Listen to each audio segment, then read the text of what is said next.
I was dorsal all the time. I couldn't see any hope. My marriage was like watching a slow motion train wreck. It was just disintegrating, and nothing I could do would stop it. I understood I needed to disregard the judgments. I've never been good at making friends. I'm not real close to my family.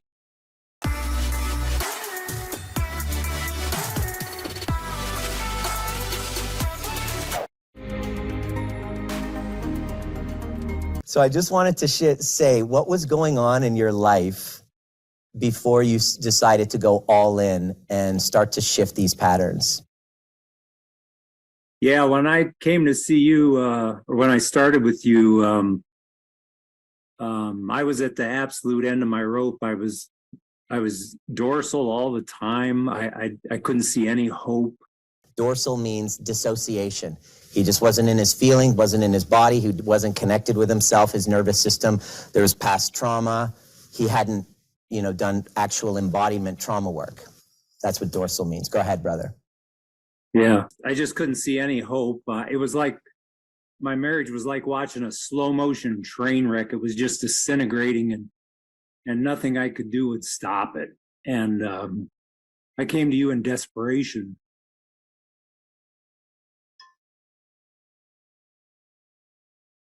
Yeah, I remember. And one of the things that really stood out for me, Joe, was this main objection that you had before starting this, that many people feel. When I started to tell you about these concepts, and I told you how completely inverted your reactivity and your, the meanings that you were making out of it, and the way that you were responding to her,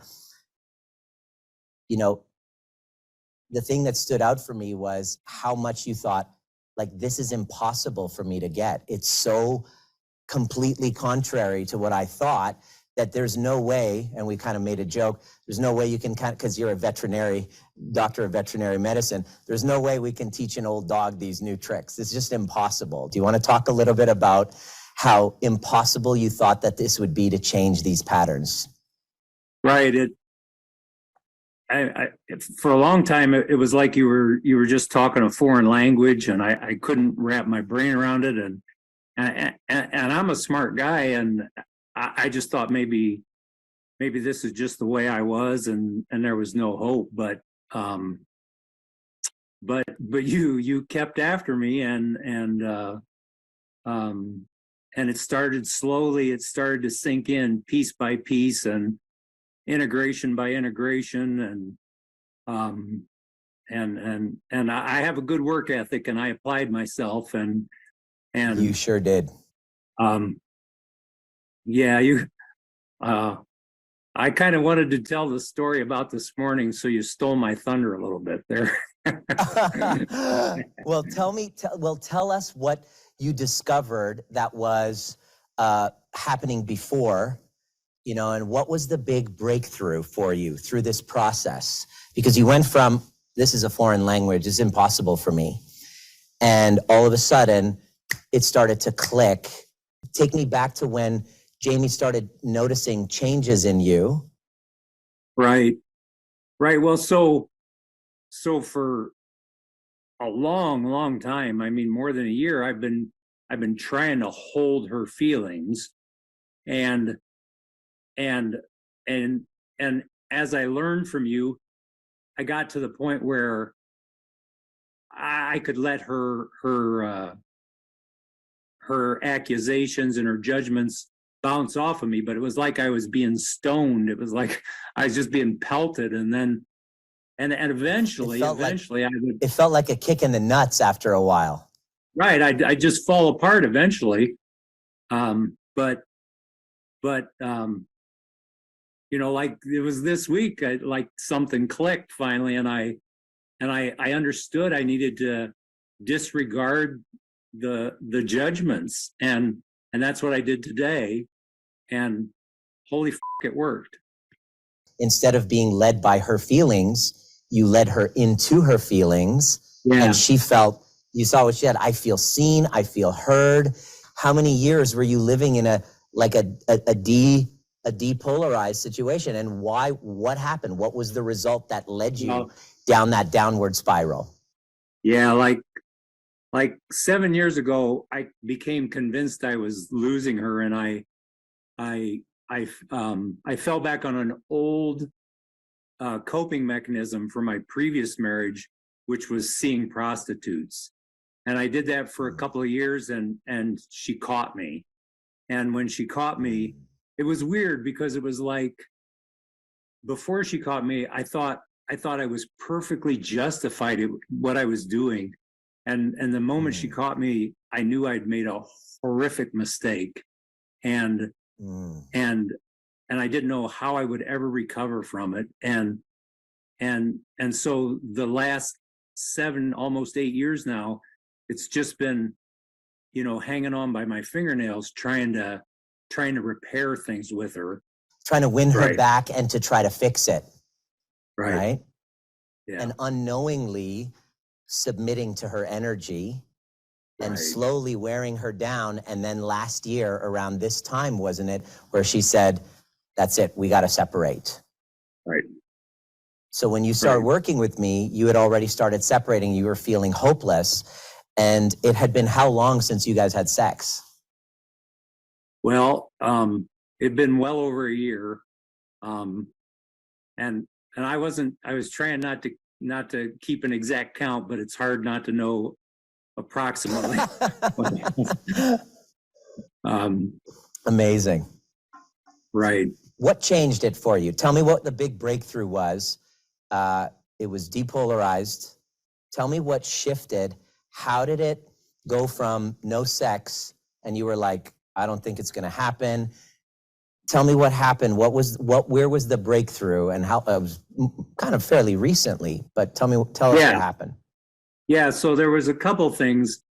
Well, you were coaching me on Voxer, and we had a one-on-one, and you were coaching me, and then I was doing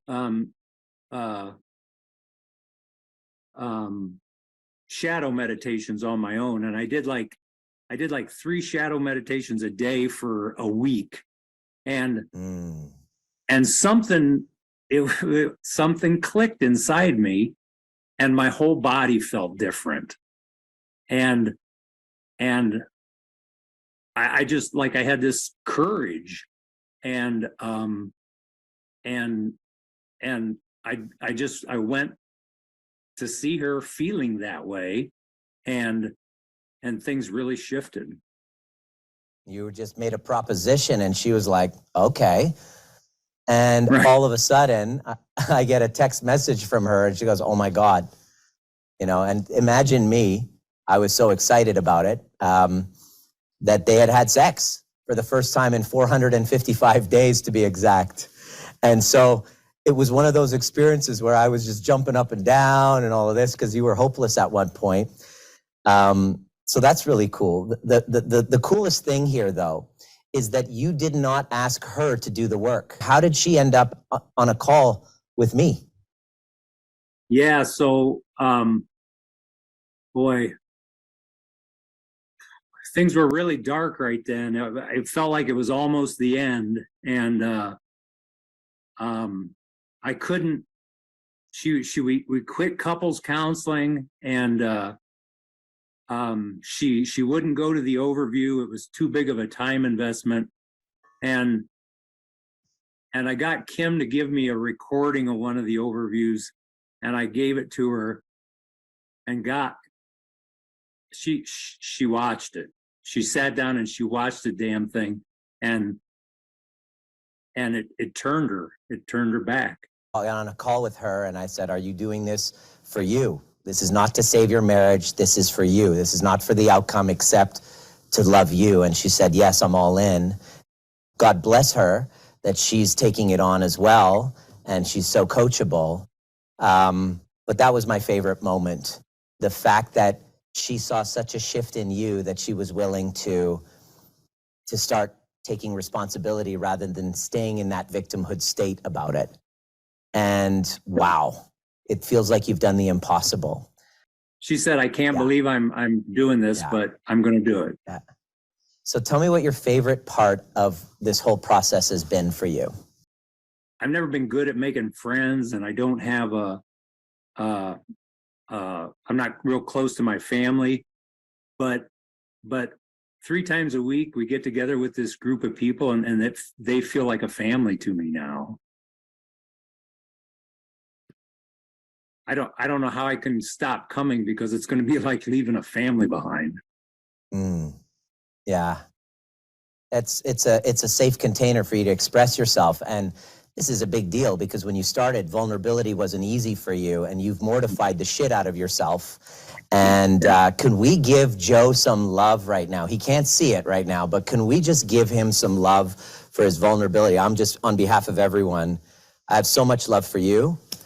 Super proud of you. And the biggest thing that my favorite part of this was that you were like, this is too overwhelming, and there's no way that I'm going to be able to learn this. It's too much, it's too overwhelming, but you went all in and you were coachable. And I just want to say thank you so much for being here and leaning in and going deeper, and give Jamie a big hug and those 3 beautiful children. This is what being a cycle breaker is. It's because now this family is now becoming healthier, and your children are benefiting from the work. So thank you so much, Joe. Is there anything you want to say to people who are feeling overwhelmed and thinking that this is not even possible? So there comes a point, I guess, like for me, when you have nothing left to lose and you're desperate, and my advice would be, don't wait that long. Thank you so much. Super amazing. Joe, thanks for sharing that with us. I appreciate you so much. Yeah, big love to Joe.